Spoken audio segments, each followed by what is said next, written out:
तो सबको जय भीम, नमो बुद्धाय। द बुद्ध एंड हिज धम्मा, बुद्ध और उनका धम्मा, चतुर्थ कांड, बुक 4, उसका दूसरा भाग, सेक्शन 2 और सेक्शन 3 का पहला चैप्टर है अहिंसा। तो ये भी एक बहुत इम्पोर्टेंट चैप्टर है, बहुत ही महत्वपूर्ण चैप्टर है।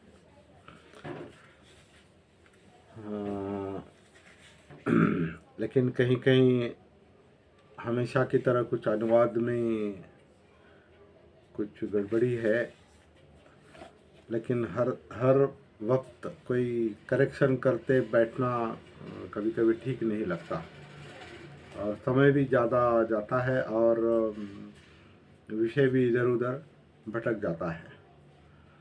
लेकिन तो फिर सहनशीलता के साथ पढ़ेंगे और चिंतन करने की कोशिश करेंगे।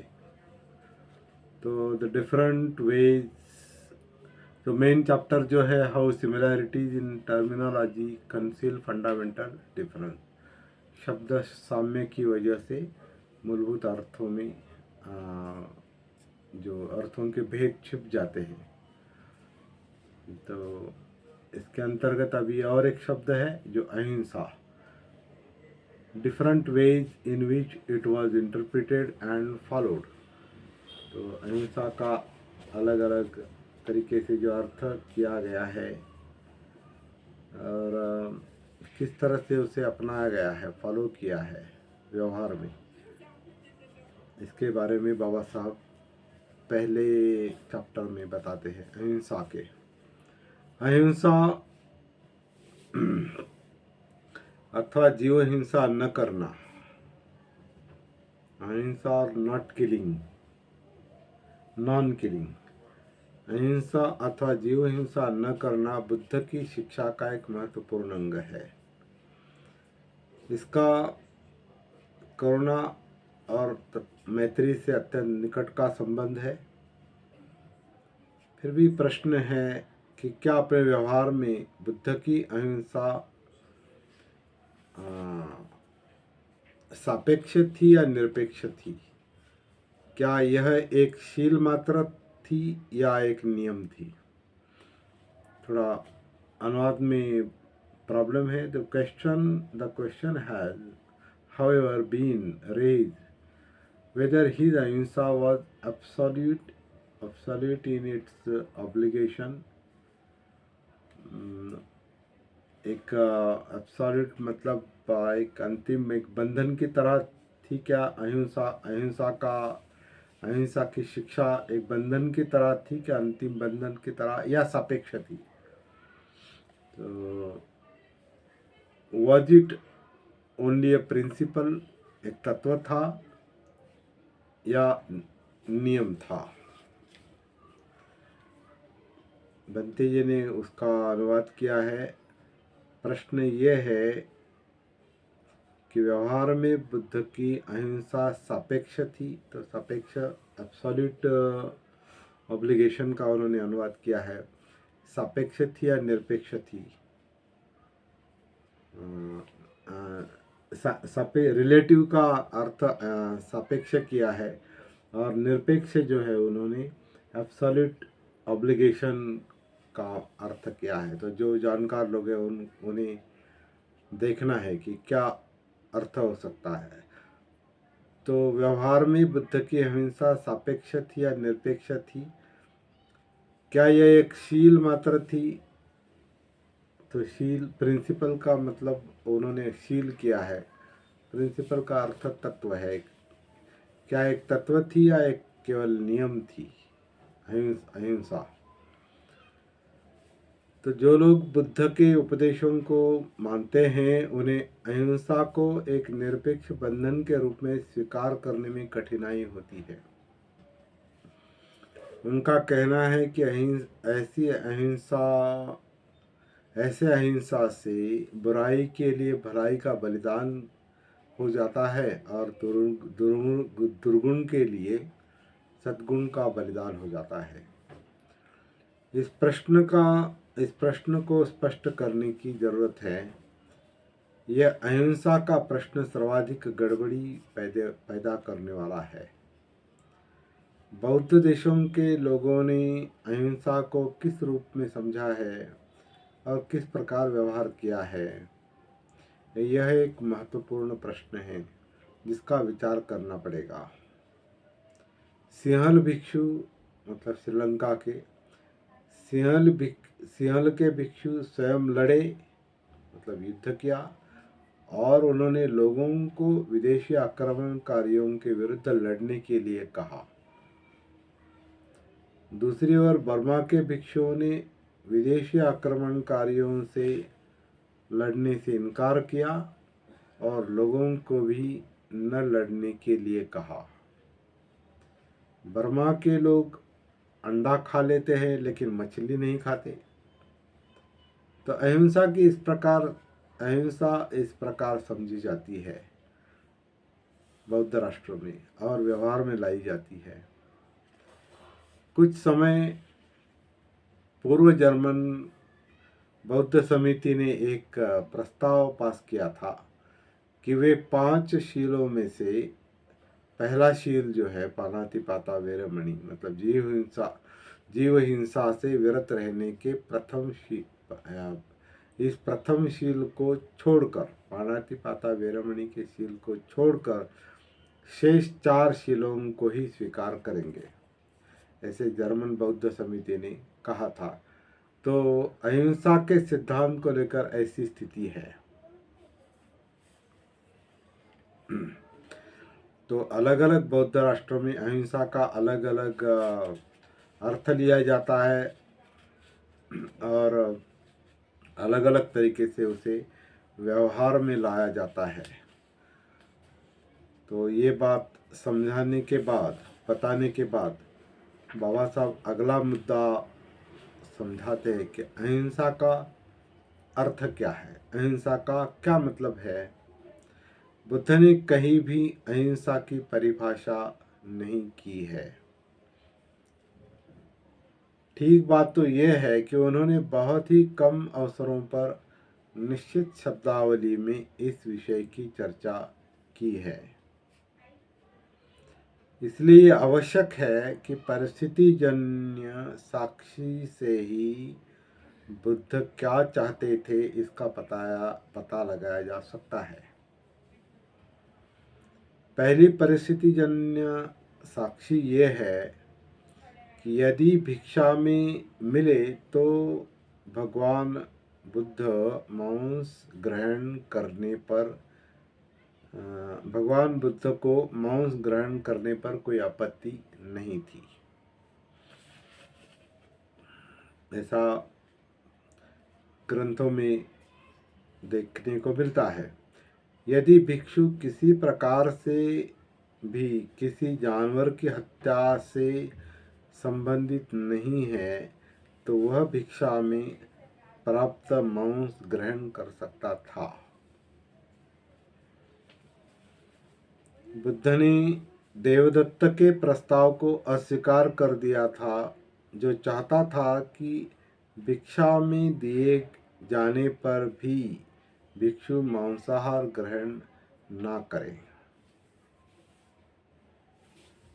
इस विषय में यह भी एक साक्षी का अंश है कि वह यज्ञों में ही पशु हिंसा के विरोधी थे। बुद्ध यज्ञों में ही पशु हिंसा के विरोधी थे, ये उन्होंने स्वयं कहा है। अहिंसा परमो धर्मः, यह एक दूसरे सिरे पर पहुंचा हुआ सिद्धांत है। यह जैन सिद्धांत है, बौद्ध सिद्धांत नहीं है। एक और साक्षी है जो परिस्थितिजन्य साक्षी की अपेक्षा सीधी साक्षी है, परिस्थितिजन्य साक्षी की अपेक्षा सीधी साक्षी है और जो एक प्रकार से अहिंसा की परिभाषा करती है। उन्होंने कहा है, बुद्ध ने कहा है, सबसे मैत्री करो ताकि तुम्हें किसी प्राणी को मारने की आवश्यकता न पड़े। तो अहिंसा के पीछे जो है वो मैत्री भाव है और करुणा भाव है। तो अगर करुणा भाव और मैत्री भाव मन में होता है तो हिंसा का सवाल ही नहीं आता। तो ये बुद्ध की शिक्षा का ये तत्व है अहिंसा के पीछे छिपा हुआ। इसका मतलब है अहिंसा केवल कोई नियम नहीं है, केवल व्यवहार का विषय नहीं है, वो अपनी मैत्री और करुणा की अभिव्यक्ति है। और यही अहिंसा की परिभाषा है। सबसे मैत्री करो ताकि तुम्हें किसी प्राणी को मारने की आवश्यकता न पड़े। यह अहिंसा के सिद्धांत के कहने का सकारात्मक ढंग है। इससे ऐसा लगता है कि अहिंसा का बौद्ध सिद्धांत ये नहीं कहता कि मारो नहीं, बल्कि ये कहता है कि सभी प्राणियों से मैत्री करो। तो अहिंसा का संबंध मारने न मारने से नहीं है, प्रत्यक्ष हिंसा से नहीं है। अहिंसा का संबंध मैत्री भावना से है। सभी प्राणियों से मैत्री रखो या मैत्री विकसित करो, करुणा विकसित करो। और ये बहुत इम्पोर्टेंट बात है। उक्त कथनों के प्रकाश में ये समझ सकना कठिन नहीं है कि अहिंसा से बुद्ध का क्या अभिप्राय था। यह एकदम स्पष्ट है कि बुद्ध जीव हिंसा करने की इच्छा और जीव हत्या करने की इच्छा और जीव हत्या करने की आवश्यकता में भेद करना चाहते थे। Will to kill and need to kill. जीव हत्या की इच्छा, भंते जी ने यहाँ चेतना शब्द किया अर्थ किया है, विल का इच्छा है। जीव विल टू किल मतलब मारने की इच्छा, जीव हिंसा की इच्छा और जीव हिंसा या जीव हत्या की आवश्यकता, नीड टू किल, इसमें भेद किया है। जहाँ जीव हत्या करने की आवश्यकता थी वहाँ उन्होंने जीव हत्या करना मना नहीं किया है, क्योंकि वो आवश्यकता है।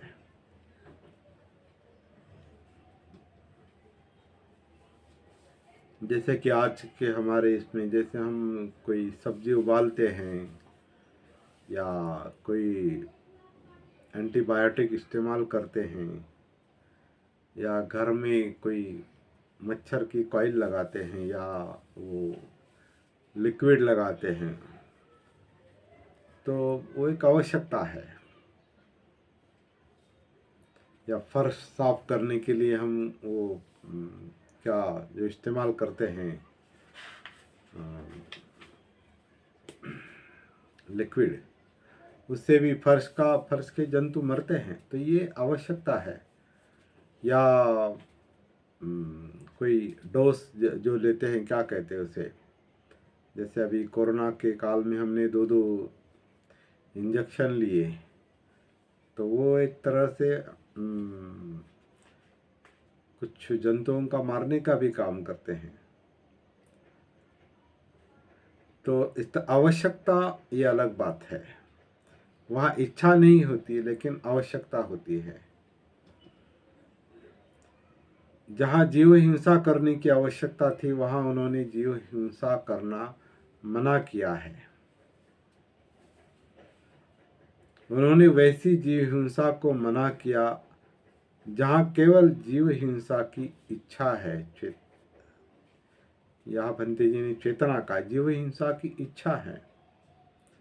इस तरह समझ लेने पर अहिंसा के बौद्ध सिद्धांत में कहीं कुछ गड़बड़ी नहीं है, सरल तत्व है जो मैत्री भावना से संबंधित है, करुणा भावना से संबंधित है, प्रत्यक्ष मारने न मारने से संबंधित नहीं है।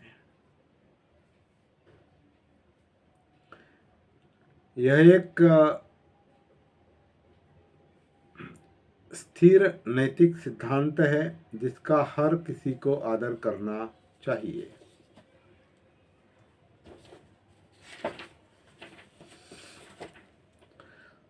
It is a perfectly sound and it is a perfectly sound and moral doctrine. It is perfectly sound or moral doctrine which everyone must respect. तो एक स्थिर नैतिक सिद्धांत है जिसका हर किसी को आदर करना चाहिए। इसमें कोई संदेह नहीं है कि उन्होंने इस बात का निर्णय व्यक्ति पर ही छोड़ दिया है कि जीव हिंसा की आवश्यकता है या नहीं। और जिसके मन में मैत्री है, करुणा है, वो तो स्वतंत्र रूप से सोचेगा ही। कभी कभी उसकी परिस्थिति जो है और उसकी मनोवस्था, मनस्थिति, मतलब मैत्री करुणा परिस्थिति हत्या करने जैसी होने के बावजूद भी मैत्री और करुणा जिसमें है वो जीव हत्या नहीं करेगा। व्यक्ति के अतिरिक्त और किस पर यह निर्णय छोड़ा भी जा सकता था। आदमी के पास प्रज्ञा है और उसे उसका उपयोग करना चाहिए। मतलब दूसरा एक मुद्दा यहाँ पर दिया है कि जिसके पास प्रज्ञा है, मतलब मैत्री है, करुणा है और समझ है, अंडरस्टैंडिंग है, प्रज्ञा है, तो उसे उसका उपयोग करना चाहिए। इसका मतलब ये है कि जो प्रज्ञा डेवलप करेगा, विकसित करेगा अपने आप में, समझ विकसित करेगा, और समझ जो है, अंडरस्टैंडिंग जो है, वो जागृति से संभव है। जागृति से संभव है मतलब अपने आप का भान है, जीवन का भान है, जिसे बुद्ध ने अपमाद कहा है, सती कहा है, उसे हम जागृति या आत्मभान कहते हैं। तो जिसको आत्मभान है उसी में ही प्रज्ञा का उदय और विकास होना संभव है। और वही समझ मैत्री भाव को भी डेवलप करेगी और करुणा भाव को भी डेवलप करेगी। और जिसके पास ये मैत्री, करुणा, प्रज्ञा, जागृति, सती, आत्मभान है, उसे ये विचार करने की भी आवश्यकता नहीं कि मुझे अहिंसा का पालन करना है या नहीं करना है, वो हो जाता है, क्योंकि अहिंसा उसका परिणाम है।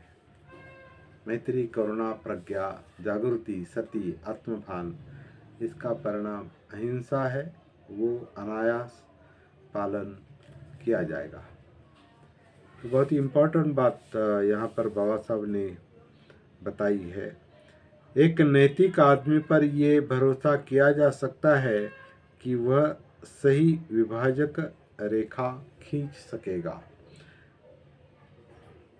अगला इम्पोर्टेंट मुद्दा है, ब्राह्मणी धर्म में जीव हिंसा करने की इच्छा है। जैसे वेदों में ब्राह्मणी धर्म में जीव हिंसा करने की इच्छा है और जैन धर्म में जीव हिंसा ना करने की इच्छा है, बिल्कुल नहीं करना है। तो ये दो अंत है, जीव हिंसा करना और बिल्कुल नहीं करना। दोनों दो अंत है और अकुशल है, अव्यावहारिक है। बुद्ध का सिद्धांत उनके मध्यम मार्ग के अनुरूप है। क्योंकि हिंसा करना न करना ये मुद्दा है ही नहीं। मुद्दा ये है कि मैत्री भाव है, करुणा भाव है, प्रज्ञा है, समझ है, जागृति है, अपमाद है, सती है, तो मारना न मारना ये मुद्दा ही नहीं आता। तो वहाँ पूरे मन का एक ट्रांसफॉर्मेशन हो जाता है, रूपांतरण हो जाता है। इसलिए सोचने की आवश्यकता नहीं मुझे हिंसा करनी है या नहीं करनी है। अहिंसा का पालन अनायास हो जाता है और ये मध्यम मार्ग है। इस बात को दूसरे शब्दों में कहा जाए तो बुद्ध ने प्रिंसिपल और रूल में भेद किया है। तत्व और रूल, नियम, इसमें भेद किया है। अहिंसा को नियम नहीं बनाया है, इसे जीवन का एक मार्ग माना है, पथ माना है। आजीविका, जीवन जीने का ढंग, जीवन जीने का पथ है। आजीविका यानी केवल उपजीविका नहीं, उपजीविका आजीविका का एक अंग है, लेकिन अष्टांग मार्ग का जो 7वां अंग है, छठा, तो सम्यक आजीविका यानी लाइफ स्टाइल है, life style, way of living, जीवन जीने का मार्ग है वो। तो जीवन जीने का मार्ग जिन्हें समझ में आता है वो तत्व और रूल इसमें भेद करते हैं, भेद समझ में आता है। लेकिन किसके समझ में आएगा? जो जागरूक है, जिसे आत्मभान है, सती है, उसे ही तत्व और नियम, प्रिंसिपल और रूल, इसमें भेद समझ में आता है और वही जीवन का एक मार्ग बनता है। जीवन जीने का, जीवन शैली का वो मार्ग बनता है। और बाबा साहब ने भी एक जगह कहा है कि धम्म एक जीवन शैली है, जीवन जीने का ढंग है। इसमें कोई संदेह नहीं कि ऐसा करके बुद्ध ने बड़ी ही प्रज्ञा सहगत बात की है। एक प्रिंसिपल या तत्व तुम्हें कार्य करने के लिए स्वतंत्र छोड़ता है, क्योंकि तत्व समझने की बात है, वो केवल करने की बात नहीं, वहाँ शक्ति नहीं है। प्रिंसिपल तत्व जो है वो समझदारी की बात है। तो बुद्ध ने हमें कार्य करने के लिए स्वतंत्र छोड़ा है और नियम जो है वो स्वतंत्र नहीं छोड़ता। नियम का पालन करना ही पड़ता है, वो शक्ति है। और तत्व का पालन समझदारी पर निर्भर है। या तो तुम नियम को तोड़ते हो या तुम्हें नियम तोड़ता है। तो ये अहिंसा के अंतर्गत ये तत्व और नियम, इस विषय पर भी उन्होंने बहुत अच्छी चर्चा की है और बहुत ही इम्पोर्टेंट मुद्दा इसमें हमें बताया है कि अहिंसा, need to kill and will to kill. फिर अहिंसा के पीछे जो मानसिकता है वो मैत्री करुणा की है, प्रज्ञा की है। और आगे चलकर हम इसे देखते हैं कि प्रज्ञा, मैत्री, करुणा ये जागृति पर निर्भर है, सती पर निर्भर है, आत्मभान पर निर्भर है। इस तरह के कई मुद्दे इस अहिंसा के अंतर्गत आते हैं और बहुत एक नया प्रकाश पड़ता है, एक नई समझ आती है। तो आज के लिए इतना काफ़ी है। कल सुबह हम संसरण का मुद्दा लेंगे, संसरण, ट्रांसमाइग्रेशन, कल 7:30 बजे सुबह भी और शाम को, क्योंकि अभी अगला जो है वो ग्रंथ जल्दी पूरा करना आवश्यक लग रहा है। इसलिए सुबह और शाम 7:30 बजे हम इतवार को छोड़कर, इतवार को सती साधना पर हमारी चर्चा चलती है, तो सोमवार से शुक्रवार तक और इतवार के शाम को हम बुद्धा एंड हिज धम्म इस विषय पर बात करेंगे, चर्चा करेंगे, चिंतन करेंगे और इस किताब को मतलब हिंदी ये पूरा करेंगे, क्योंकि इसके बाद हमें मराठी में ये अभ्यास लेना है। तो धन्यवाद, जय भीम। जो लोग यहाँ पर उपस्थित है उन सबको मैं धन्यवाद देता हूँ। कल सुबह 7:30 बजे मिलेंगे।